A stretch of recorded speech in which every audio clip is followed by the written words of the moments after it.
No onion, no garlic, pure veg restaurant স্টাইলের মটর পনির। আমি সাদা তেলে পনিরগুলো স্যালো ফ্রাই করে নেব। পনিরগুলো তুলে নেওয়ার পরে তেজপাতা, গোটা জিরে, গরম মশলা ফোড়ন দিলাম, সাথে আদা কাঁচা লঙ্কা পেস্ট দিলাম, হালকা নেড়ে টমেটো পিউরি দিয়ে দিলাম। এরপর একে একে ধনে গুঁড়ো, হলুদ গুঁড়ো, কাশ্মীরি মির্চ পাউডার, নুন দিয়ে ভালো করে কষে নেব। এবার কাজু পেস্ট দেবো।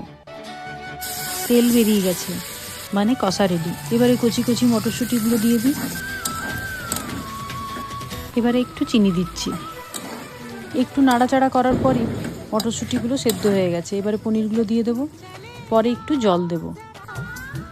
এবারে কসুরি মেথি দিয়ে দিলাম, শেষে গরম মশলা আর ধনেপাতা দিলেই রেডি হয়ে যাবে মটর পনির। লুচি, পরোটা, রুটি যা দিয়েই খাবেন মারাত্মক লাগবে। আমার মতো করে একবার ট্রাই করুন।